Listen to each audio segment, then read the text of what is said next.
The team has put a lot of prayer, a lot of thought.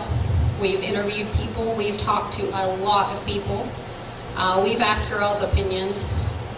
But mostly, we've been talking to God about it. And we've put in a lot of prayer. We think that we have come up with the best possible candidate to lead the well as a teaching pastor. Please welcome Alan Hardwick.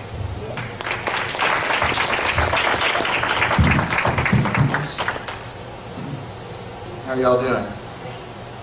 Good. It's I'm very thrilled to be here.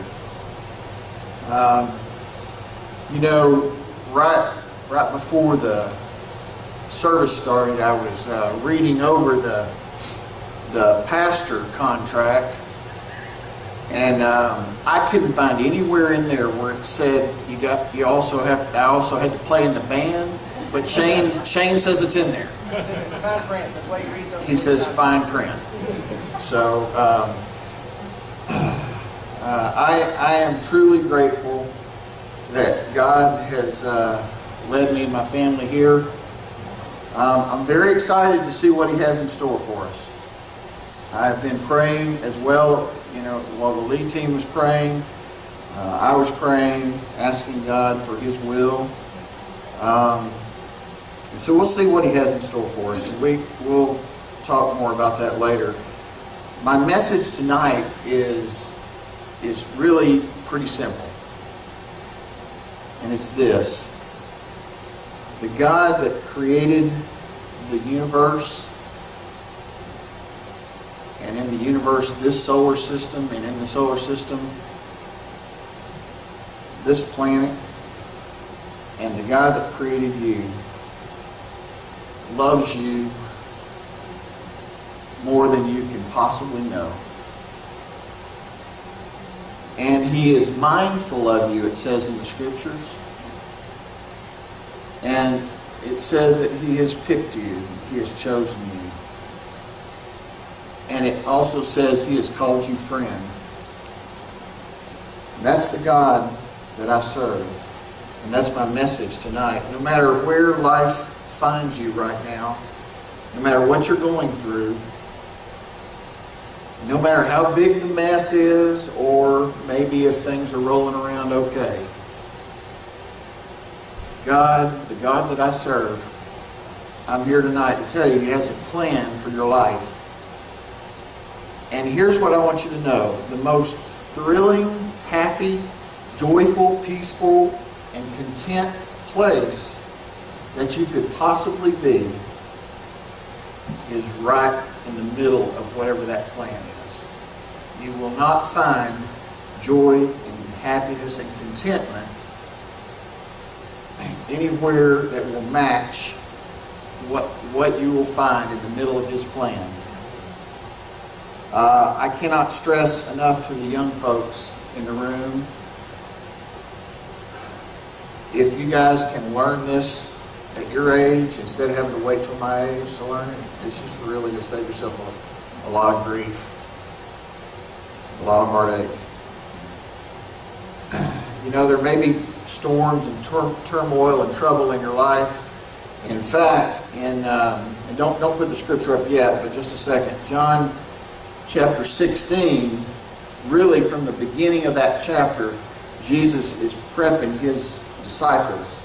And He's telling them all this, and they don't really get it, I think, some of it. He's telling them what they're about to go through. They're about to go through losing Him. They're about to go through grief and depression and guilt and who knows what all.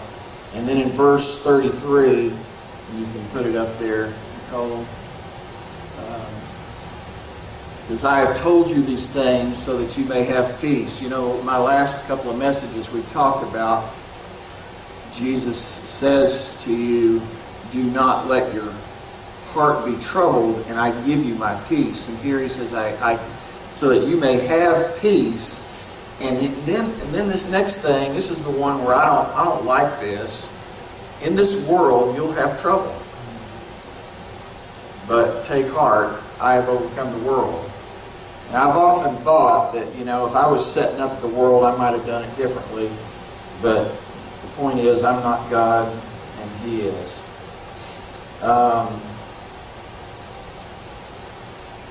Not only does He have a plan for you, here's the other thing, and I think this is what a lot of people get stuck on.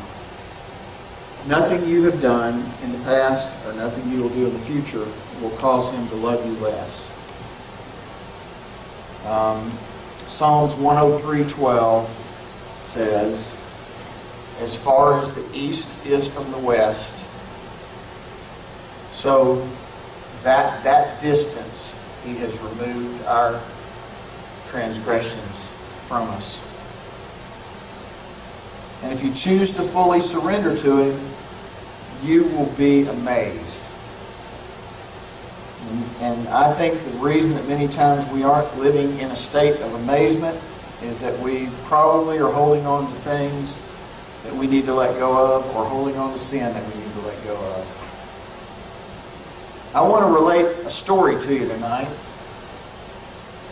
of how when we are a believer and we stray, how God is faithful to hold on to us, to love us, change us, mold us, shape, refine us, build us, and restore us.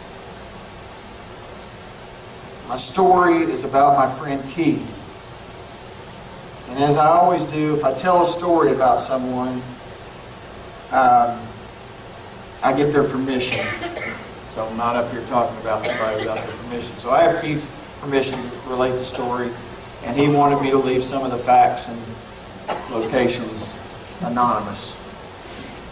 Keith and I grew up together. We both accepted Christ as teenagers. We both attended college and both ended up in the business world. There's some other background I could give, but if we can fast forward from the college point 13 years forward, Keith started seeing some real success in his business. In fact, he got involved in a business deal that made him a millionaire. Financially, according to him, he was worth about $5 million. I was awestruck as I watched that happen. And God used Keith in He used him mightily in a mission project all the way over on the other side of the world in Russia. Now, I'm going to put up a picture. There's a little church over there in a place called Novgorod, Russia. It's called the Green Church. And you can see why they called it the Green Church. Because that's what color it was. And there was about 200, just leave that up there for a second. If you can picture, there's about 200 people from what Keith told me about that worshipped in this little house. So they were trying to build a larger church building so they could, A, breathe a little bit, and B, attract more people. So Keith heard about this and he got involved, and he wound up giving a huge amount of money to help build the church. Now, you're probably trying to imagine what that church might have looked like. And so you may have a picture like this of a little small church. Nicole, if we could put up that, maybe you're picturing something like that. That's a cute little church. Or maybe you picture something a little bit bigger. Maybe something like that. But God, when He decides to do something, sometimes He always goes first class. And this is the actual church that was built. And that's the Novgorod Evangelical Christian Church. And that by the time that building was constructed, they tell me that the membership of the church had grown from 200 to enough to fill that building up nearly, just by the time they got it built. My friend Keith gave roughly 1/4 of the money for that building.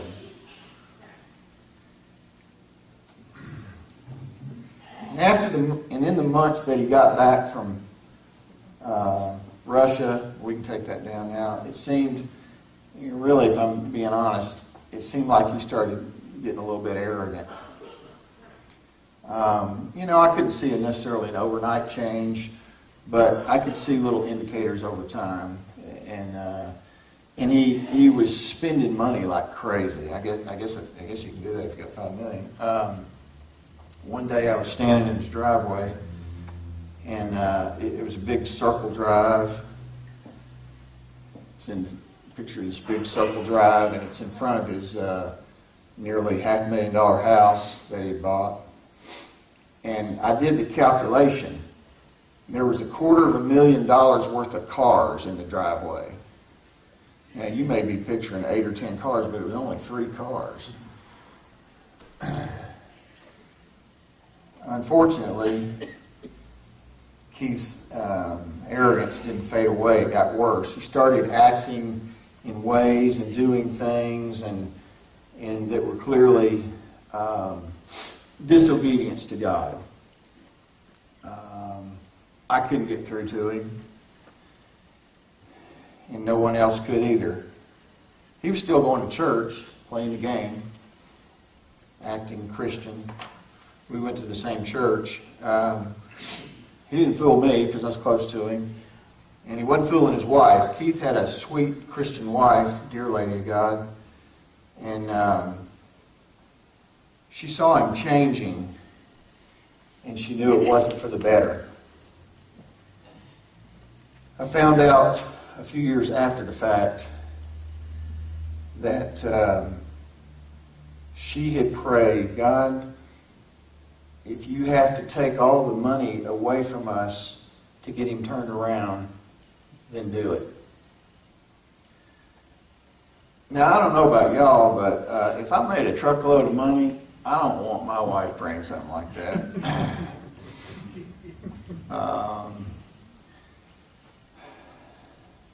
I'd probably be PO'd. Well, guess what? God answered her prayer. He allowed Keith to lose any and all wisdom that he might have had about handling his money correctly. And in a 2-year period, I think, roughly, he lost every bit of it. But it was worse than that. At the end of it all, and it's a complicated story, he ended up owing $1 million. So he went from $5 million in the plus to a minus $1 million. Just curious, how do you think you'd feel if that happened to you? I know how I'd feel. He was devastated. He was sick. He was depressed. Basically, he had blown a chance for an early retirement. I was sick for him. One day I was at his house and sitting in his living room, and he was in there just weeping, sobbing about that issue. And his wife was consoling him. Not long after that, he wound up taking a job in another state, and they moved away. He said he found a way to rebuild his wealth. I was hoping it would turn out good for him, and we stayed in touch. After a few years at that place, he failed at that opportunity that he had moved there for, and then he got another offer and moved to another state. Another opportunity to supposedly rebuild his wealth. But as I heard him, it was seeming like God was sort of chiseling away at him, breaking him down and humbling him. And it wasn't as much about the wealth. And in this new place, he hooked up with a pretty good church. In fact, God kind of repaired him enough to make him a small group leader, and he had to use his house for a small group. And so that was good.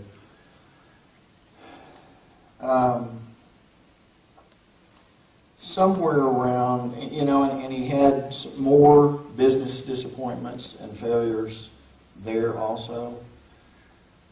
Debated bankruptcy for a little while. Somewhere around the 6th or 7th year in that particular state, one day Keith said he felt God calling him to some type of ministry, maybe even to preach. He told me it was crazy because he didn't have any training for that. He basically said, I don't see how that could be possible, but he said, it seems like the Lord is telling me. Not much happened after that, not that I could see, and then Keith got a job offer in yet another state and moved again. We kept in touch, and to hear him talk, it seemed like God had restored him, or was restoring him. And I think he really thought that God was going to put something together finally, but 3 years into that new place, nothing had happened. But it seemed, from what I could tell, that Keith had really grown spiritually and really stepped up his prayers for God to do something ministry-wise. And he had pretty much just let the whole wealth thing and all the misery that caused him, pretty much let that go. And in the new place, God restored him somewhat financially, not to the previous level, but at least where he could function and have the debt under control. And then it happened. God miraculously opened up a place in ministry for him. So here's the summary. God took my friend, a guy who had been on the mountain at one time, he got pretty messed up. He allowed him to go low and walk through a valley. And walked through the valley with him, probably carried him at times. Loving him, changing him, shaping, molding, and refining him, and then restoring him and bringing him to the place where he could use him. That's what God does. So where is Keith today?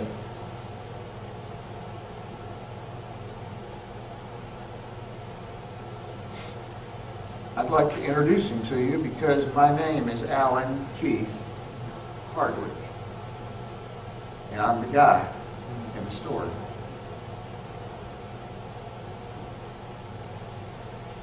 And please don't ever tell me that God can't do something. Because I'll argue with you. He can do whatever he wants. And I want you to know that the best part of the package that you're getting at the well here with me. I'd like to introduce you to the godly woman who was willing to pray away her money and get her husband straightened out. And that's my wife, Elaine.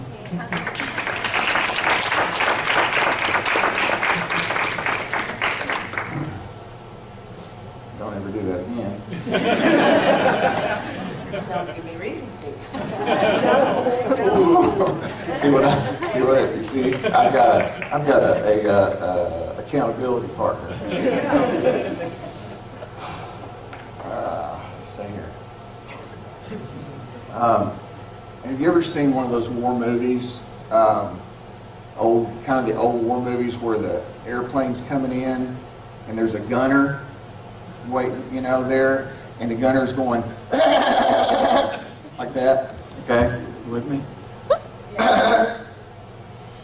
Well, Saturday morning, as I was leaving for work, I asked Elaine, she asked me how my message was coming for today. And all week long, I'd been visualizing this big message on how to do church growth and what I thought the keys were and all that. And I'd worked on it all week long, and I worked a bunch of hours Friday night getting it down on paper. So I was telling her this. I get this cool message, and how we just need to be humble and realize that we can't do it. But here's what I think the key elements are. And what she said some words, but what I heard was, and I was like, but honey, you need to. You don't understand.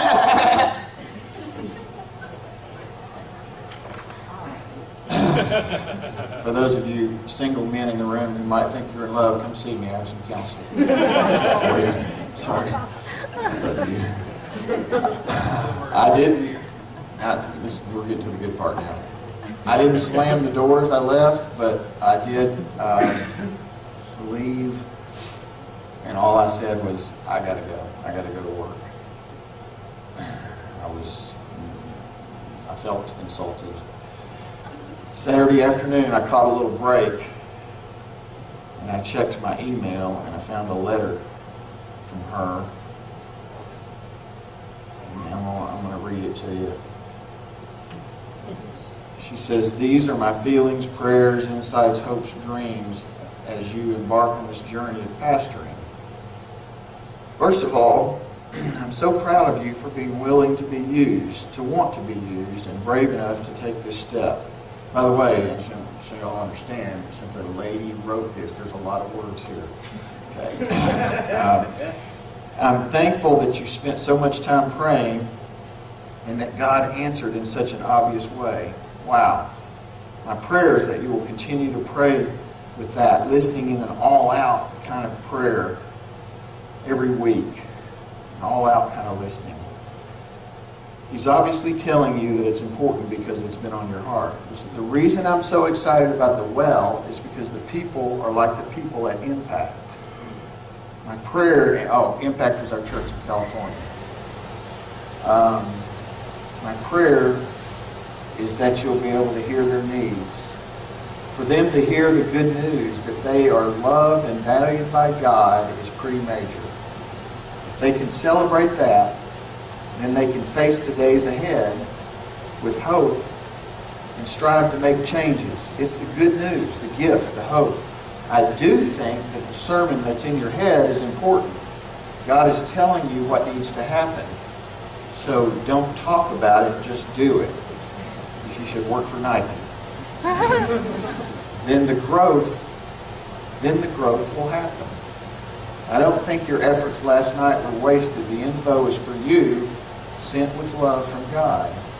As far as this Sunday, share who you are and the miracle of God and how you ended up even preaching here.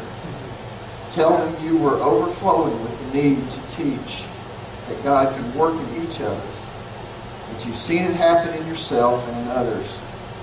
Share the good news of just that one thing. Tell the good news that God worked in your life in such an obvious way. God's Spirit is here leading us. That He cares about each person here no matter where they are. That He wants to meet them there and work in their life. So honey, my prayer is that you won't become a preacher. Just be you. A little further down the path than some, turning around to point out the rocks that may make them stumble, and shining the light so they can see, and giving them hope so they can make it through this life one step at a time. I'm so very excited because I know you're a good speaker, and I know that God has worked in your life and in ours. What an awesome thing to have the opportunity to share that hope with others. Not that we've got it all figured out, but that God walked us through so many messes. So let's spend the rest of our lives celebrating and being contagious.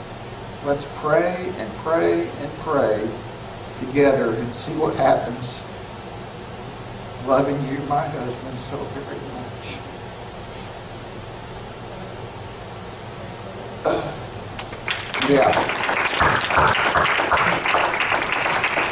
The committee, somebody on the committee asked me if I was going to making any big promises tonight that they needed to know about. And I mean, other than the 100-acre campus with the Christian Family Life Center and the 2,500-seat auditorium, I wasn't going to say anything. No, I'm going to promise you 3 things tonight.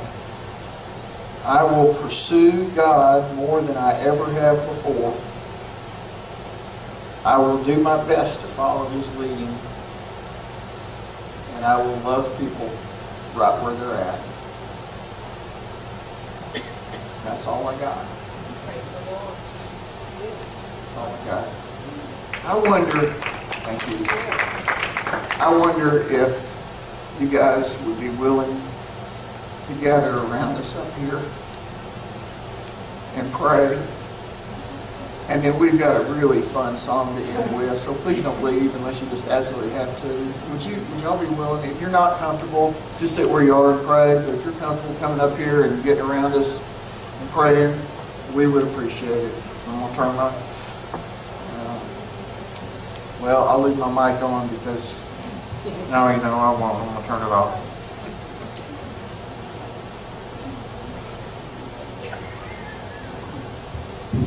Well, it's not going off. I'm not the sharpest tool in the shed on technical stuff. Nicole. Yes, sir. You need me to go mute?